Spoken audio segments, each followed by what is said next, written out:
కొడితే మళ్ళీ ఈ పెళ్ళాన్ని కొడుతున్నారు కదా వీళ్ళంతా. ఇప్పుడైతే దారి చేసి పెళ్ళాన్ని కొడుతుకుంటారు మహిళలంతా. కానీ సరే, నిర్మల్ ఏమంటుందంటే, మహిళలు అందరూ అడుగుతున్నారు బతుకమ్మ ఈ చెరువు ఎక్కడది, ఉబ్బ చెరువుని, ఇది కూడా మీకు మాట ఇస్తున్నామ్మా, ఈ వచ్చే బతుకమ్మల పండుగకు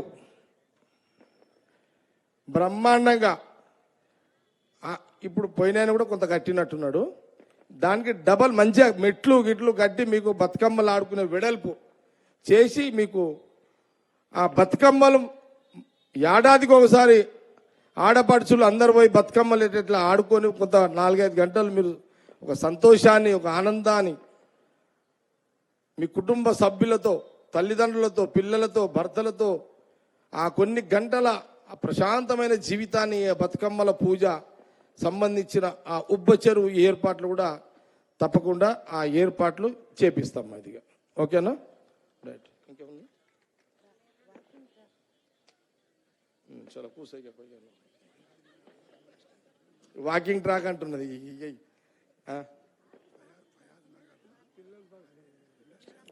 మళ్ళీ మీకు ఇంకోటి చెప్తున్నామ్మా, ఏ వార్డు కౌన్సిలర్ అయితే కాంగ్రెస్ గెలుస్తున్నాడో ఆడ రోడ్లు, మోరీలు, పార్కు కూడా కట్టుకోవచ్చు. మీరు పార్కు, పిల్లల కోసం పార్కు కూడా కట్టుకోవచ్చు. మళ్ళీ చెప్తున్నా, మీ కౌన్సిలర్ కాంగ్రెస్ గెలిస్తేనే అవుతుంది నాతోటి. మరి మీరు ఆయనతో అపోజిషన్ చేయమంటే నేను రేవంత్ రెడ్డికి ఎట్లా చెప్తా? సీఎంకి పోయి మా మంత్రికి చెప్పలేను కదమ్మా. మీరు కూడా అర్థం చేసుకోవాలి కదా. అర్థమైందా? అందరికీ అర్థమైందా? చేతులు ఎత్తుండే అంత, ఇంకెళ్ళలేదు. Okay, done. చలో, అయిపోయిందమ్మా. 10 నిమిషాలు ముగిస్తున్నా. అందరికి లంచ్ టైం. భయ్ ఏమన్నా ఉన్నాయా? ఇంకా ఏమన్నా? స్విమ్మింగ్ పూల్ కావాలా? అరే ఏం హాస్పిటల్ ఎవరు స్విమ్మింగ్ పూల్? ఎవరు ఈత కొట్టేవాళ్ళు చేతులు ఎత్తుండే ఒకసారి చూస్తా. 50 మందికి స్విమ్మింగ్ పూల్ ఎందుకురా నాయన? ఏమ్మా పిల్లలు కావాలనా? రైట్, స్విమ్మింగ్ పూల్ కూడా శాంక్షన్. చలో చలో, స్విమ్మింగ్ పిల్లల మహిళలు ఏమన్నారు, ఆడవాళ్ళు ఏమన్నారంటే, మా పిల్లలకు స్విమ్మింగ్ పూల్ ఉంటే కరెక్ట్ అమ్మా. ఇది యా కరెక్ట్.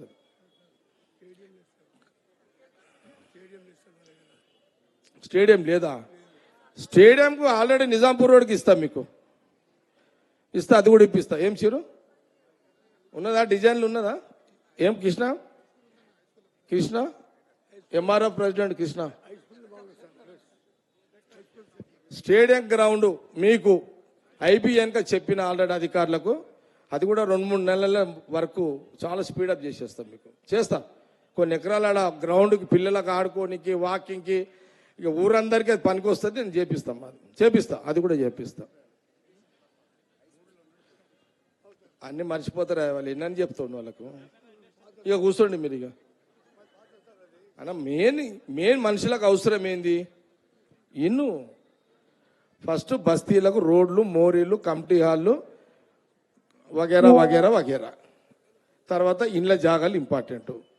మీ పిల్లలకు స్విమ్మింగ్ పూలు, బతుకమ్మలకు ఉబ్బ చెరువు, మీరందరూ వాకింగ్ చేసుకోవడానికి ఇప్పుడు నిర్మల్ అదే చెప్పింది గ్రౌండు. మనకి ఇంకా 3 సంవత్సరాలు గవర్నమెంటు. నాకు ఇవన్నీ ఈ 6 నెలలు, 3 నెలలు, 4 నెలలు, 5 నెలలు, 6 నెలలు, ఈ 1 ఇయర్ లోపల అన్ని కంప్లీట్ చేసేస్తా. ఇప్పుడు నేను కూడా సేఫ్ అయిపోవాలి కదా. జగ్గారెడ్డి సదాశివపేట మహాత్మా గాంధీ స్టాచ్యూ ముందు నిలబడి ఇంతమంది ముంగడ ఇన్ని మాటలు చెప్పి జగ్గారెడ్డి చెయ్యలేడు అనే చెడ్డ పేరు నేను తట్టుకోలేను. జగ్గారెడ్డి ఏదైనా మాట చెప్తే అవుతుంది, అయింది అనే మీ నమ్మకం ఖరాబ్ కాదు. ఇది పక్కా. ఇప్పుడు నేను మీకు ప్లాట్లు అన్న చూడు, నేను మళ్ళీ చెప్తున్నామ్మా, నేను ఓట్ల కోసం చెప్తలే. ప్రతి పేదవాడు కిరాయి ఇంట్లో 5,000, 4,000, 3,000 కిరాయి కట్టుకుంటే ఆ కిరాయి 5,000 మిగిలితే ఆ ఇంటికి ఒక నెల మొత్తం ప్రశాంతమైన గాసం వస్తుంది. 5,000 రోజు కోడి కోసుకొని కూడా తినవచ్చు. అంటే అంత బడ్జెట్ అది నాకు తెలుసు కదా. ఇప్పుడు నేను ఎంత సంపాదించాను, తినేది ఎంతనమ్మా రోజుకి? 100 రూపాయలే కదా. నేనైనా నువ్వైనా ఇప్పుడు ఒకటే సూత్రం అమ్మా, అది పెట్టుకోండి. నెలకు 10,000 సంపాదించోడైనా రోజుకి 100 రూపాయలే తింటాడు. నెలకు 1,00,000 రూపాయలు సంపాదించోడైనా రోజుకి 100 రూపాయలే తింటాడు. నెలకు 1,00,00,000 రూపాయలు సంపాదించోడు కూడా రోజు తినేది 100 రూపాయలే. అంతే కదా. రోజుకి నెలకు 1,00,00,000 రూపాయలు సంపాదించోడు 10 లక్షలు అయితే తినడు కదా. పాసిబుల్ లేదు అది. మన కడుపు డిజైన్ అట్లా లేదు అట్లా. కాబట్టి సగటు మానవుడు ప్రశాంతంగా బతకడానికి మినిమం ఒక 30, 40, 50 వేలు ఉంటే పిల్లలను చదివించుకుంటారు, కిరాయి ఇంట్లో లేని ప్రశాంతమైన జీవితాన్ని గడుపుతారు. అందుకనే ఈ ప్లాట్లు ఇప్పియాలనే మధ్యలో 10 ఏళ్ళు నేను లేను, గవర్నమెంట్ లేదు నాకు. అందుకోసమైనా ఈసారి అవకాశం వచ్చింది. అందుకని నేను ఈసారి చేసి క్లోజ్ చేసేస్తాను. ఇక మీకు తర్వాత ఇప్పుడు ఇంకో ప్రాబ్లం ఏంటంటమ్మా, ఇప్పుడు మీ దగ్గర పోలీసులు, మా దగ్గర ఓరు పోలీసులు. మీ దగ్గర ఎందుకో పోలీసులు మిమ్మల్ని బాగా భయపెట్టిస్తారా? మిమ్మల్ని ఎవరన్నా ఏమ్మా మీ ఊర్లో లీడర్లు భయపెట్టిస్తారా మిమ్మల్ని? చెప్తలేరు అంటే భయంలో ఉన్నట్టున్నారు మీరంతా. భయం లేదా? ఓకే, ఏం కాదు. ఎవడేం చేస్తాడు? నీ సొత్తు నువ్వు తింటున్నావమ్మా. నీ ఓటు లేకపోతే ఎవడు లీడరే కాడు కదా. ఏం ఏం ఇదేం కాదమ్మా. నేను చాలా విషయాలు మీ అందరు కూడా చెప్పిన, మీరు చాలా జాగ్రత్తగా ఇండ్లలో పోయి మీరు ఆలోచన చేసుకోండి. చాలా జాగ్రత్తగా నిర్ణయం చేసుకొని మున్సిపల్ చైర్మన్గా కాంగ్రెస్ సదాశివపేటలో సత్తన్నని, వైస్ చైర్మన్గా చిరుని కూర్చునబెట్టుకోండి. మీ 20 వార్డులలో 26 మంది కాంగ్రెస్ అభ్యర్థులను గెలిపించుకోండి. తప్పకుండా ఇక్కడి నుంచి నడిబొడ్డున సదాశివపేట మహాత్మా గాంధీ గారి సాక్షిగా చెప్పిన ప్రతి మాట, మీకు ఇచ్చిన మాట, మీరు ఇన్న ప్రతి అక్షరము మాటను అమలు చేస్తాను. దాన్ని మీరు సద్వినియోగం చేసుకుంటారని, సద్వినియోగం చేసుకోండి అని తెలియజేస్తూ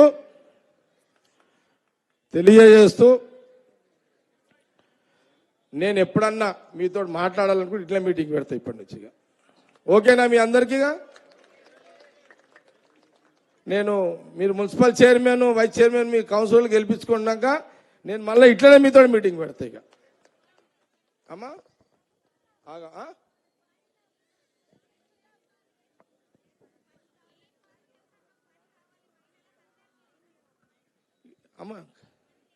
అమ్మ నేను మళ్ళీ చెప్తున్నా,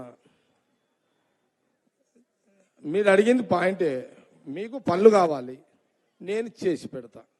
నేనేమంటున్నా మీతోటి, నేను దామోదర్ గారిని ఇప్పుడు మీరు వినండమ్మా, ఇప్పుడు మీరు 26 మంది కాంగ్రెస్ వాళ్ళని గెలిపించుకుంటే, చైర్మన్ వైస్ చైర్మన్ కాంగ్రెస్ ఉంటే సదాశివపేటలో, నేను మీకు ఇచ్చిన మాట చెయ్యాలంటే నాకు కూడా మీరు ముఖం నిలబెట్టాలా లేదా? మీరు నా ముఖం ఉండేటట్టు చేయండి. నేను దామోదర్ గారితో, వివేక్ గారితో, సీఎం రేవంత్ గారితో మాట్లాడి ఇక్కడి నుంచి ఏమేమి చెప్పినో అవన్నీ నేను సంవత్సరంలోపు ఇవన్నీ చేసేస్తా మీకు. అయితే ఇక ఇంకొక మాట చెప్తున్నారు, మీకు ఇక్కడ ఈ ప్రాంతంలో ఇండస్ట్రీస్ రావాలని మీరు కోరుతున్నారు పని కోసం. Yes, okay. నేను ఇక్కడ చైర్మన్ సాబ్ రా, ఈమెని చాలాసార్లు సీఎం రేవంత్ రెడ్డి గారు ఈమెను టీజేసీ చైర్మన్ చేసిండు. ఓకే, కాంగ్రెస్ పార్టీ చేసింది. కాబట్టి ఆరూరు దగ్గర విన్నారమ్మా, రామరెడ్డి, సిద్ధన్న, అదే మధు ఉన్నాడా? మధు, ఆరూరు మధు. ఓకే, మధు ఆడ చాలా మంది ఇండస్ట్రీస్ వచ్చిరమ్మా. అక్కడ వాళ్ళు రైతులు ముందుకు వచ్చారు, భూమి కూడా అక్కడ తీసుకున్నారా? రైతులకు డబ్బులు కూడా ఇచ్చేసిరంట. అక్కడ ఫ్యాక్టరీస్ వస్తున్నాయి. ఇంకొక 6 నెలలు అటు ఇటు 1 year లోపల ఆరూరు వాళ్ళ ఊరు దగ్గర కంపెనీలు పడుతున్నాయి. ఈమె శాఖనే చాలా మంది ఇండస్ట్రీస్ వచ్చిర్రు. ఇది ఎందుకు చేసినామంటే ఈ 200 ఎకరాల కంపెనీలు వస్తాయి. ఆ కంపెనీలలో ప్రధానంగా నేను వచ్చిన ఇండస్ట్రీస్కి ఏం చెప్తున్నంటే, ఫస్ట్ ఆడవాళ్ళు పని చేసుకునే కంపెనీలు తీసుకురండి ఇడికి. ఓకేనా? మీరు ఆడవాళ్ళు పని చేసుకునే కంపెనీలు రండి, తీసుకురండి అని చెప్పిన వాళ్ళకు. ఇంకోటి చెప్తున్నా మీకు, ఈ తొగర్పల్లి అలియాబాద్ దగ్గర ఫుడ్ కార్పొరేషన్ అని నేను మొన్న అంటే నిర్మలనే మొన్న శ్రీధర్ బాబు గారు minister, industry minister CM Revanth Reddy గారు చెప్పి నిర్మల నేను కూర్చొని 40 ఎకరాలు కేటాయించినాం ఇక్కడ. అక్కడ ఫుడ్ ఇండస్ట్రీ అంటే ఈ ప్యాకేజ్. ఓకేనా? సప్పుడు ఎక్కడ వస్తుంది? అక్కడ వినండమ్మా. దాంట్లో ఆ కంపెనీలో 800 మంది ఆడవాళ్లకు జాబ్స్ ఉన్నాయి. అందులో 800 మంది జాబ్స్. కొండాపూర్ కానీ, సంగారెడ్డి కానీ, లేకపోతే సదాశివపేట కానీ, మీరు ఎవరైనా సరే మేము ఆ కంపెనీలో అంటే అది ఏముంటుంది అంటే ప్యాకింగ్, ఆడవాళ్ళు ప్యాకింగ్, గంపలైతే అది కాదు, అది ప్యాకింగ్. ఆడవాళ్ళు మీ ఇక్కడ ఉన్న వాళ్ళు 6 నెలల తర్వాత, ఇప్పుడు కంపెనీ స్టార్ట్ అయింది, 6 నెలలు అటు ఇటు స్టార్ట్ అవుతుంది, 7 నెలలు స్టార్ట్ అవుతుంది. ఆరూరు అండ్ అలియాబాద్ దగ్గర ఫ్యాక్టరీలు స్టార్ట్ అయినాక నేను మళ్ళీ మీకు ఇట్లనే మీటింగ్ పెడతా, నేనే పెడతా వచ్చి, మీరు తిరుగుడు వద్దుగా, నా దగ్గర రావాల్సిన అవసరం లేదు. అక్కడ కంపెనీ 6 నెలల్లో స్టార్ట్ అవుతుంది. స్టార్ట్ కాగా నేను మీటింగ్ పెడతా, ఆ రోజు మీతోటే దరఖాస్తు తీసుకుంటా. నేను ఎవరెవరు కంపెనీలో చేయాలనుకుంటున్నారో మీ ఫోటోలు, దరఖాస్తులు, మీ ఫోన్ నంబర్లు తీసుకొని డైరెక్ట్గా మీకు ఆ కంపెనీ నుంచే పిలిపించి మీకు ఉద్యోగాలు ఇప్పించే ఏర్పాటు కూడా నేను చేస్తాను, మాట ఇస్తున్నా. ఇక్కడ ఆరూరు దగ్గర 2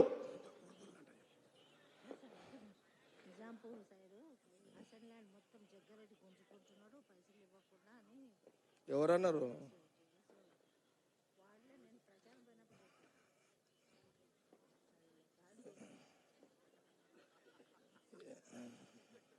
టీఆర్ఎస్ వాళ్ళు అన్నారంట, జగ్గారెడ్డి భూములు ఆడ గుంజుకుంటున్నారా నాయన వీని అమ్మ.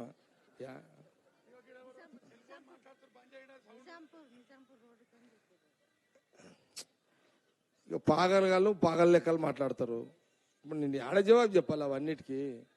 ఎల్లిగాడు, మల్లిగాడు, గొల్లిగాడు ఆడ చెప్తా ఇవన్నీ. ఎల్లిగాడు, మల్లిగాడు, గొల్లిగాడు వాడు ఏది చెప్తే రాత్రికోటి చెప్తాడు, పొద్దునోడు చెప్తాడు. అందులో మీ ఊరోళ్ళ సంగతి అందరు తెలుసు. అలా అదే ఇక అంటారులే కదా, అంటారులే అమ్మ.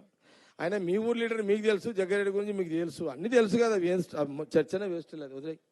ఎవడోడో అంటుంటాడు పనికి మాలోడు. ఇక అంత పెద్ద రామునికే తప్పలేవు తిప్పల నిందలు,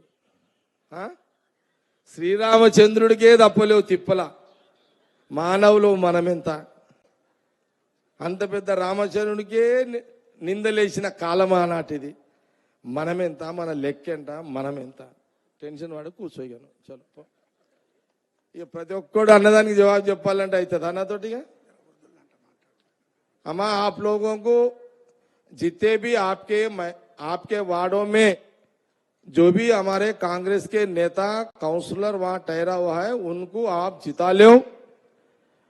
आपको वादा कर रहा हूं, आपके वार्ड में जो कांग्रेस कैंडिडेट वहां जीत के आप लाएंगे, वो वार्ड को बस्ती को 8 करोड़ से पूरा तमाम सीसी रोड्स या मोरिया, वहां कम्युनिटी हॉल, जो भी पार्क, जो भी आप चाह रहे हैं वो 8 करोड़ में आपको डेवलप करके देऊंगा। ये आपका मुसलमान बस्तियों में मेरा वादा है, मेरा वादा है। हर एक गरीब पब्लिक को प्लाट भी देने का मेरा वादा है। मेरा वादा होना बोल तो मेरे को अच्छा मूड में लाओ आप लोग। ना मूड खराब చేస్తే నేను అక్కడ మీరు ఇక్కడ అయితే అంతేనా? ఏమ్మా అంతేనా? అచ్చా ఇట్లా కూర్చున్నట్టు ఎవరైనా చెప్పిరా మీకు? ఎవరన్నా చెప్పిరామా? ఇట్లా ఎవరన్నా నేను ఇప్పటి నుంచి మీకు ఉద్యోగాలప్పుడు ఇట్లే కూర్చుంటా, పనులు చేసేటప్పుడు ఇట్లే కూర్చుంటా, ఇట్లే కూర్చోండి. ఇప్పుడు నాకు ఒక్కటేనమ్మా అన్నా, నేను ఇవాళ కౌన్సిలర్ గెలిపించు, నాకు 8 కోట్లు శాంక్షన్. ఎవరు అసలు టక్ టక్ టక్ టక్ ఇచ్చేస్తాయి ఇక సీఎం చెప్పేసి అంతే. నాతో లేటే ఉండదు ఇక అంతే. ఇంకెవరేమన్నా ఇంకేమైనా ఉన్నదా? మరి వాళ్ళు జల్దిన సార్ బంద్ చేస్తే బాగుంటుంది అనుకుంటారు వాళ్ళు కూడా.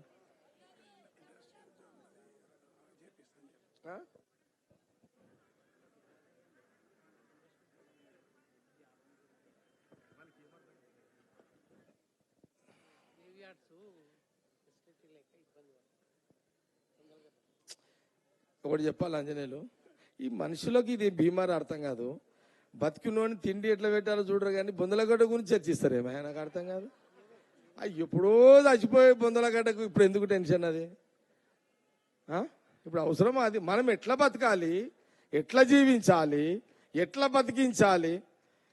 ఎప్పుడో ఇప్పుడు ఉన్నోళ్ళ దగ్గర ఇంకా 50 ఏళ్ళు బతుకుతారు. ఉన్నోళ్ళు ఇప్పుడు వీళ్ళకి అవసరమా బొందలగడ్డ? అర్జెంట్ ఉందా ఏమన్నా? ఏమైనా అర్జెంట్ ఏమన్నది? ఏమో అర్జెంట్ అది కాదు కదా. బొందలగడ్డ అర్జెంట్ అంటే ఎప్పుడు పెట్టిస్తాం మళ్ళా.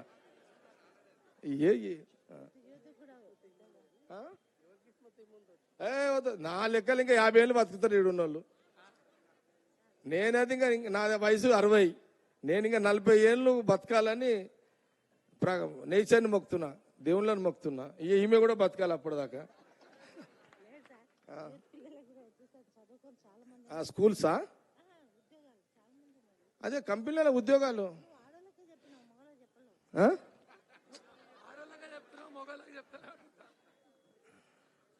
మా ఊళ్ళో తిట్టుకున్నా సరే నేను ఆడోళ్ళకి ఎక్కువ సాయం చేస్తాను. నేనైతే చెప్తాను, మా మొగోళ్ళ సంగతి నాకు తెలుసు కదమ్మా, నాకు క్లారిటీ ఉంది మా మొగోళ్ళ కథ ఎట్లుంటుంది అనేది. అమ్మా ఇంకొక మాట, వాస్తవాన్ని కూడా పోయిన గవర్నమెంట్ మన స్టేట్ గవర్నమెంట్ ఖజానా కాల్ చేసిరమ్మా, డబ్బులు లేవు. దాంతో అమ్మా అయినండి, సీఎం రేవంత్ రెడ్డి గారు, మా మంత్రులు బట్టి విక్రమార్క గారు, ఉత్తమ్ రెడ్డి గారు, శ్రీధర్ బాబు గారు, మా వెంకటరెడ్డి గారు, మా మినిస్టర్స్ అందరు, దామోదర్ గారు, వివేక్ అందరూ ప్లాన్ చేస్తున్నారమ్మా. ఇప్పుడు అంటే ఇంకా టైం పడుతుంది, ఇంకా నాకు తెలిసిన ఇంకా 3 నెలలు 4 నెలలు 5 నెలలు పడుతుంది. ఈ 2000 నుంచి 4000 పెన్షన్ ఒకటి పెండింగ్ ఉంది. అట్లనే మహిళా వాళ్ళకు 2500 ఒకటి పెండింగ్ ఉంది. ఇప్పుడు అది అంటే డబ్బుని సమకూరుస్తున్నారు. ఇప్పుడు ఏది ఫాస్ట్ అయింది? ఇప్పుడు మహిళలకు, ఇందులో ఆడవాళ్ళు ఎంతమంది ఉచిత ప్రయాణం చేస్తారు? చేతులు ఎత్తుండ sir. Bus RTC bus free కోన్చండ్రే. అచ్చా మీరు కొట్లాడుతున్నారా బస్ ఎక్కి?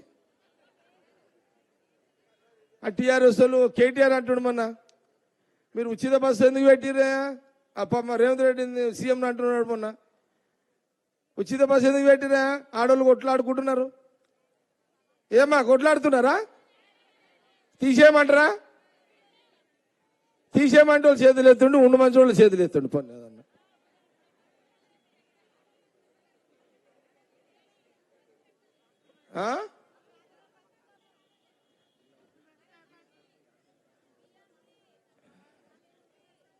ఏంటంట?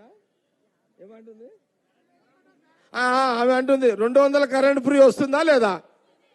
వచ్చేటోళ్ళు చేతులు ఎప్పుడు ఒకసారి. రైట్. 500 గ్యాస్ సిలిండర్ ఓకేనా?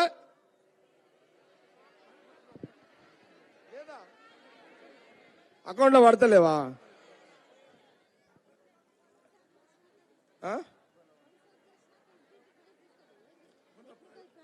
అంటే ఈడ ఒక ప్రాబ్లం ఉందమ్మా, ఈ టెక్నికల్ ప్రాబ్లం తోటి చాలా మందికి వస్తలేవు.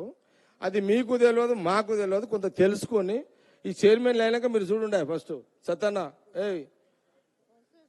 మీరు కౌన్సిలర్స్ అందరూ మీరు గెలవంగానే ఈ గ్యాస్ 500, ఎందుకంటే గవర్నమెంట్ ఆల్రెడీ శాంక్షన్ ఇచ్చింది, ఆన్లైన్లో డబ్బులు వేస్తున్నారు ఆల్రెడీ. వీళ్ళకి ఎందుకు వస్తలేవో ఆ టెక్నికల్గా ఏదో ఒక ప్రాబ్లం అవుతుంది తెలుసమ్మా. అది కంప్లైంట్ ఉంది. దీని మీద మీరు కౌన్సిలర్ కాగానే ఫస్ట్ డ్యూటీ అదే. ఓకేనా? రేషన్ కార్డులు వచ్చినాయా? వచ్చిన వాళ్ళు చేతులు ఎత్తుండి, రానోళ్ళు చేతులు ఎత్తుండి. రానోళ్ళు ఎందుకు రాలేవు? అప్లై చేసిరా?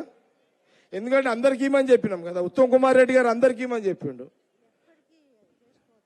అది ఎప్పటికైనా చేసుకోవచ్చమ్మా, దానికి ఏం లేదు. మరి వినండమ్మా, మొన్న మధ్యకాలంలో సీఎం రేవంత్ రెడ్డి గారు, ఉత్తమ్ కుమార్ రెడ్డి గారు రేషన్ కార్డులు మీరు ఎప్పుడు అప్లై చేసుకున్నా ఇస్తారు, ఆ ఇబ్బంది లేదు. ఆయన ఎలక్షన్ తర్వాత నేను మళ్ళీ ఇట్లా రివ్యూ పెట్టి అది కూడా చూస్తా. ఇంకేమైనా ఉన్నాయి అడిగేటి?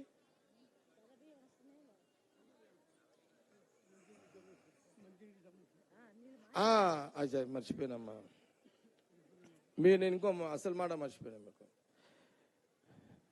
మీ బస్తీలల్లా నీళ్లు ఎట్లా వస్తున్నాయి చెప్పండి ఒకసారి. అసలు మీ బస్తీలలో గంట సేపు రోజు వస్తున్నాయి అంటే చేతులు ఎత్తండి. రోజు అసలు రోజు వస్తలేమంటే వాళ్ళు చేతులు ఎత్తండి. ఎన్ని రోజులకు ఒకసారి వస్తున్నాయి? నేను ఒక మాట చెప్తా మీకు, ఇది కూడా నిశ్శబ్దమ్మమ్మ 2 నిమిషాలు. 2012-13లో ఈ ఊరికి 200 కోట్ల రూపాయలు, నేను సంగారెడ్డికి 300 కోట్లు తెచ్చిన, ఆడ నీళ్ళు వస్తున్నాయి. ఈడ 200 కోట్లు శాంక్షన్ ఇచ్చిన. ఈడ సావుకారులకు కూడా అందరికి తెలుసు. ఈడ పైపులు కూడా తవ్విరు అప్పుడు, తెలుసా మీకు? ఈడ పెద్ద పెద్ద పైపులు వేసారు. ఏటికాట సంఘం నుంచి లైన్ వేయించిన. 13 నేను ఓడిపోయిన తర్వాత మీ ఊరోడే దాన్ని ఖతం చేసిండు. ఇక నేనేం చేస్తామ్మా, శాంక్షన్ 200 కోట్లు నేను తెచ్చి ఇచ్చినమ్మా. ఇక్కడ బియ్యం పెట్టినమ్మా, ఇక్కడ వండుకొని పెట్టవచ్చు కదా, వంట చేసి పెట్టవచ్చు కదా. ఏమ్మా పాపం వాళ్ళు మరి చేయలేదు, 10 ఏళ్ళు టైం వేస్ట్ చేసిరమ్మా మీకు. మళ్ళీ మీకు మాట ఇస్తున్నా, నా తెలిసిన గారికి 1 సంవత్సరంన్నర పడుతుంది ఇది. ఏ మాట ఇస్తున్నంటే, సీఎం రేవంత్ రెడ్డి గారితో మాట్లాడి, మా ఫైనాన్స్ మినిస్టర్ భట్టి గారితో, ఉత్తమ్ రెడ్డి గారితో, శ్రీధర్ బాబు, దామోదర్ గారు, వివేక్ గారితో మాట్లాడి సదాశివపేట పట్టణానికి అటో ఇటో రోజుకి గంటన్నర గుంతలు లేకుండా, రోజుకి ప్యూర్ మిషన్ భగీరథ నీళ్ళకు సంబంధం లేకుండా ఫిల్టర్ అయ్యే మంజీరా వాటర్ని నేను అటో ఇటో ఒక 100-150 కోట్ల ప్రాజెక్టుని ఆల్రెడీ నేను స్టార్ట్ చేసిన. మీ దగ్గరికి చెప్పలేదు ఎప్పుడు, అది ఇప్పుడు నడుస్తున్నది. శాంక్షన్ అటో ఇటో 6 నెలల్లో తీసుకొచ్చి, టెండర్లు కూడా అటో ఇటో 6 నెలలు 7 నెలలు చేపించి, 1 సంవత్సరం లోపల అటో ఇటో. ఏమ్మా, నేను ఇంకా మేము 3 ఏళ్ళు గవర్నమెంట్లో ఉంటాం కాబట్టి, ఈ సంవత్సరం ఈ 6 నెలలు 8 నెలల శాంక్షన్లు టెండర్లు చేపిస్తా. సంవత్సరంలో పనులు స్టార్ట్ చేసి ఆ సంవత్సరంలో అయిపోయేటట్టు చేస్తా. అంటే 6 నెలలు, 8 నెలలు, 10 నెలలు, సంవత్సరము, 2 సంవత్సరాల లోపల సదాశివపేటకి, మీ బస్తీకి 26 వార్డులకు ఇంక్లూడింగ్ సిద్ధాపూర్ కాలనీతో సహా, రాఘవేంద్ర కాలనీ సహా, గొల్ల బస్తీ, పాత బస్తీ, ఈ బస్తీ, ఆ బస్తీ, ఈ బస్తీ, పిఎస్ఎన్ఎల్ కాలనీ బస్తీ, తుర్కా బస్తీ, బెస్తా బస్తీ, ఇంకేం బస్తీలు ఏమంతా, సిద్ధాపూర్ చెప్పిన, సింహమూర్ కాలనీ కానీ అని బస్తీల పేర్లు చెప్తున్నా. 26 వార్డులల్లా ప్రతి ఇంటికి 2 సంవత్సరాల లోపు శాంక్షన్లు టెండర్లు అన్ని పూర్తి చేసి 2 సంవత్సరాల లోపు సదాశివపేట పట్టణ ప్రజలకు గంట సేపు ఇంటికి మంజీరా నీళ్లు ఇప్పిస్తా. ఇది మాట మీకు ఇస్తున్నా. నెక్స్ట్ ఇక మీ ఊరోడు మళ్ళీ మీరు ఎమ్మెల్యే గెలిపించుకున్న పని ఏమి ఉండదు, నేను చేసి పెడతా మీకు అన్నిగా. మీరు ఎమ్మెల్యేని గెలిపించుకోండి కానీ నేను చేసి పెడతా, నాకేం ప్రాబ్లం లేదమ్మా. నేను పని చేయడానికి వచ్చినా చేస్తా. ఏం 5 సార్లు నిలబడ్డా, 3 సార్లు గెలిచిన, చేసే కాడికి చేసిన, 2 ఏళ్ళు ఓడిపోయినా, ప్రశాంతంగా ఉన్నా. ఇప్పుడు నాకు ఓపిక లేదు. ఇట్లా వచ్చి మీకు పనులు చేసే ఓపిక ఉంది కానీ ఓట్లాడే ఓపిక నాకు పోయింది. సంగారెడ్డిలో పోయింది, స్టేట్లో ఉంటుంది. మళ్ళా రాష్ట్రం మొత్తం అడుగుతా. కాంగ్రెస్ని గెలిపి ఈడే అడగొద్దని డిసైడ్ అయిపోయాను నేనైతే. ఈమెది నువ్వు ఇంట్రెస్ట్ ఉంటే నువ్వు ఎమ్మెల్యేకి నిలబడని చెప్పినా మీకు. నీకు ఇంట్రెస్ట్ ఉంటే నువ్వు ఎమ్మెల్యేకి నిలబడు. నువ్వు నిలబడ్డా నేను వచ్చి నేను గెలిపిమని చెప్పి తడుగా పనులు అయితే చేసి పెడతా. తర్వాత నీ ఇష్టం, వీళ్ళ ప్రజల ఇష్టం, అంతే కదా. మీకు అర్థమైందిగా చెప్పిందిగా. మీరు మళ్ళా ఇన్ని చేసినాక సార్ ఎందుకు రాలేడు, మా ఇంటికి రావాలి, మమ్మల్ని వాడగలేడు, మాకు సార్ ఫోన్లో దొరకాడు. పాపము ఇద్దరు భార్యాభర్తలంట, ఇద్దరు భార్యాభర్తలు పాపం రోజు ఏనమ్మా, ఏం తల్లి అమ్మా, ఏందంట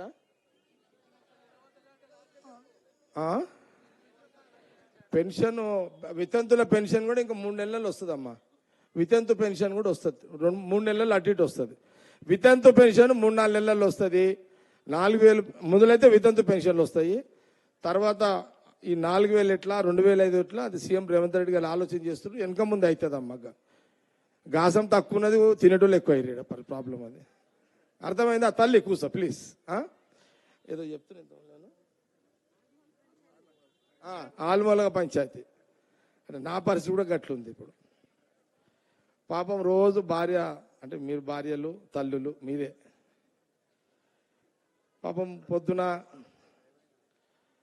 టిఫిన్ చేస్తుంది, పిల్లలు, భర్త, భార్య, అత్త, మామ, తల్లిదండ్రులకు. ఇప్పుడు మధ్యాహ్నం లంచ్ చేస్తుంది పాపం మీరే, రాత్రికి డిన్నర్ చేస్తారు, ఇవన్నీ మీరే చేస్తారు కదా. రోజు పాపం భార్య చేస్తూనే ఉన్నది. ఏడాది అయిపోయింది, 2 ఏళ్ళు అయిపోయింది, 3 ఏళ్ళు అయిపోయింది, 4 ఏళ్ళు అయిపోయింది, 5 ఏళ్ళు అయిపోయింది. ఒకరోజు భార్యకు జ్వరం వచ్చింది, ఒకరోజు భార్యకు జ్వరం వచ్చింది. మొగడు వచ్చిండు, మొగడు వచ్చి ఏమే అన్నం వండలేవు అని అడిగిండు. మరి జ్వరం వచ్చింది పండుకున్నా అన్నాడు.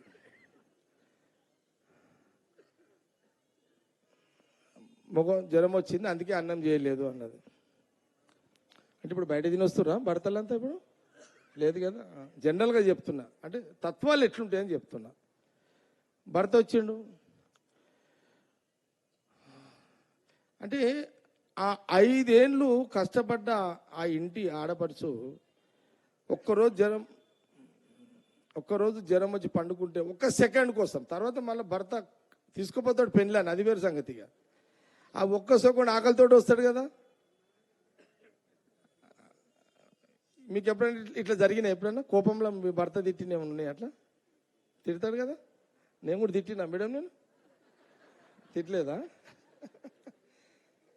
తిట్టినా అమ్మ. నేను కూడా నా పరిస్థితి కూడా మీ తీరు అయిపోయింది ఇప్పుడు అంతా. అర్థమైందా?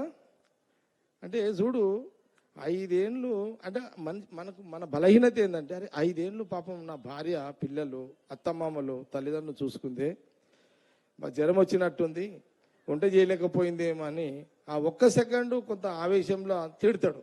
తర్వాత మళ్ళీ పెళ్ళాన్ని తీసుకొని పోతాడు. అది తర్వాత ముందులైతే తిడతాడు కదా. అట్లా మీ భర్తలతో ఎప్పుడో ఒకసారి తిట్లు పడి ఉంటాయి కదా మీకు. సేమ్ నేను కూడా మీ తీరేగా, అంటే నా లైఫ్ కూడా మీ తీరే. ఇక రోజు ఇట్లనే చేస్తుంటా. ఇక నీ 1 సెకండ్ మొగడు ఎట్లా తిడతాడో, ఆ 1 సెకండు మీరు ఆ 1 సెకండ్ అంటే ఎలక్షన్ టైం అనమాట. ఆ కోపంలో ఆ టైంలో నన్ను మర్చిపోతున్నారు జనాలు. అంతేనా? ఏం రామరెడ్డి? అట్లా. కానీ నేనైతే రియల్గా చెప్తున్నామ్మా, ఓడిపోయి చాలా హ్యాపీగా ఉన్నా. ప్రామిస్ చెప్తున్నా, అందరు వినండమ్మా. నేను ఓడిపోయినందుకు చాలా హ్యాపీగా ఉన్నా, ప్రశాంతంగా ఉన్నా.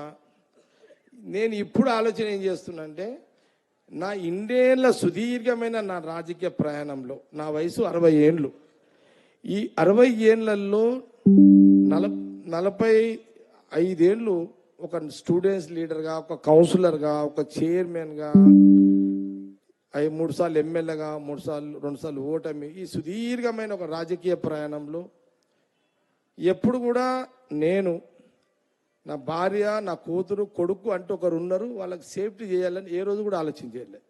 మొన్న ఓడిపోయినాక స్టార్ట్ చేసిన ఆలోచన చేస్తాడు. ఇది నాకు మీ వల్ల మేలైంది. నా వల్ల అంటే చూడు, ప్రజలు ఒక గెలుపుకి ఒక కారణం అవుతారు, ఓటమికి అంటే రెండుటికి మీరు బలమే. అంటే ఇది దైవ నిర్ణయం అంతే, కాల నిర్ణయము, విధి నిర్ణయము, మీది తప్పు కాదు. గెలిచి ఇది చెయ్యాలి, ఓడిపోతే ఇట్లా కావాలి.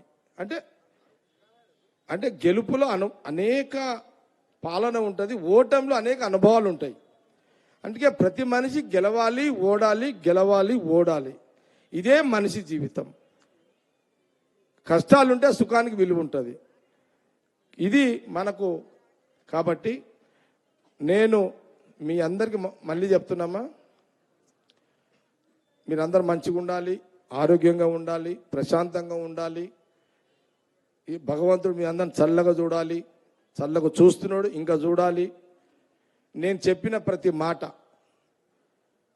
నేను చెప్పిన మీకు ఇచ్చిన ప్రతి మాటను అటో ఇటో నేను ఇప్పుడు మీకు ఒక షెడ్యూల్ ఇచ్చిన, షెడ్యూల్ ప్రకారం అన్ని పనులు మీకు చేసి పెడతా. మీకు ఎప్పుడన్నా కలవాలి, పనులు అయ్యే రోజు మళ్ళీ చెప్తున్నామ్మా, ఉద్యోగాలు స్టార్ట్, ఫ్యాక్టరీలో 6 నెలలు స్టార్ట్ అయిందంటే మళ్ళీ మీటింగ్ పెడతా, మా వాళ్ళకి చెప్తా, అందరిని దొరకరండి, ఈయనే కూర్చుందాం, ఈయన దరఖాలు చేసుకుంటూ ఈయనే చేస్తా. ఇట్లొద్దిగా నా సంగతికి వచ్చిన నేనే వస్తా, ఈడికి ఈయనే కూర్చుంటా మీతోటిగా. ఉద్యోగాలప్పుడు నేనే కూర్చుంటా, ఫ్లాట్లప్పుడు నేనే కూర్చుంటా. వాడికి 8 కోట్లు మీరు కౌన్సిలర్ గెలిపిస్తే ఇస్తా. ఇక ఇదైతే తప్పదు, నేనేం చేయలేను దానికి. ఇక మీరు వచ్చి సార్ గఫలతల మావాడు ఓడిపోయిండు 8 కోట్లు అంటే నాతోడు కాదమ్మా, నేను ఇంకా సీఎం చెప్పనిక రాదు నాకు. అన్న నువ్వు గెలిచిన వాళ్ళకి ఇస్తా కానీ సీఎం గారు అంటారు కదమ్మా, దామోదర్ సాబ్ అంటాడు, వివేక్ గారు అంటారు, అన్న నువ్వు గెలిచిన వాడికి ఫస్ట్ అడుగు అన్నా అంటాడు. అవునా ఏమా, అవునా కాదా? ఓకే, అన్ని విషయాలు చెప్పినమ్మా, చాలా చాలా సంతోషం. అందరూ హ్యాపీగా ఉండండి, సంతోషంగా ఉండండి. నిజంగా చెప్తున్నా, కష్టం వచ్చింది, బాగా ఇబ్బంది ఉన్నది, కష్టం ఉందిగా తట్టుకోలేకపోతున్నా అన్న రోజు నా దర్వాజా కొట్టుండి, ఉత్త కొట్టకుండా వచ్చి, ఏమా ఇక తప్పదు, పరిస్థితులు బాగలేవు, ఆరోగ్యం బాగలేదు, దవాఖానాలో బాగా ఖర్చు అవుతుంది, ఆరోగ్యపరమైన మీకు ఎలాంటి సమస్య వచ్చినా, అమ్మ ఇది ఓట్లకు సంబంధం కాదు, మళ్ళీ చెప్తున్నా, మా అమ్మ నాయన నాకు ఇచ్చిన పుట్టుకల గుణమే ఈ వాగ్దానం. ఇక ఇంతే. ఇక నిజంగా డబ్బులు లేక మేము పని చేసుకోలేకపోతున్నాం సార్ అన్న రోజు నా దర్వాజా కొట్టుండి, వెనక ముందో మీకు చేసి పెడతా. విన్నారా? ఇంకొక మాట చెప్తున్నామ్మా, ఫలానా దవాఖానాల ఇబ్బంది ఉన్నా సార్, మా పైసలు లేవు, వాళ్ళు ఇంత అడుగుతున్నారంటే మేము అక్కడ కూడా చెప్పిస్తాం. మీకు ఉన్నవాళ్ళు పెట్టుకోండి, లేని వాళ్ళు అడగండి, ఉన్న వాళ్ళు అడిగితే లేని వాళ్ళకి నష్టం అవుతుంది. అట్లా మీకు అనుకోకుండా ఆరోగ్యం ఖరాబ్ అయితే ఖరాబ్ కావద్దని అందరం దేవుని మొక్కుంటాం. అమ్మ అందరు హ్యాపీగా ఉండి సంతోషంగా ఉండి, ఈ 26 మందిని మీ చేతిలో పెడుతున్నా, ఇక మీరు గెలిపించుకొని నా దగ్గర రండి. ఇక ఏమ్మా అందరు హ్యాపీగా ఉండండి, సంతోషం సంతోషం సంతోషం. ఇక నేను వెళ్తాం అందరు, ఓకేనమ్మా? ఓకే ఓకే, అందరికి భోజనాలు చేపించి తీసుకోపోండి, వాడి కౌన్సిలర్లు అంతా తర్వాత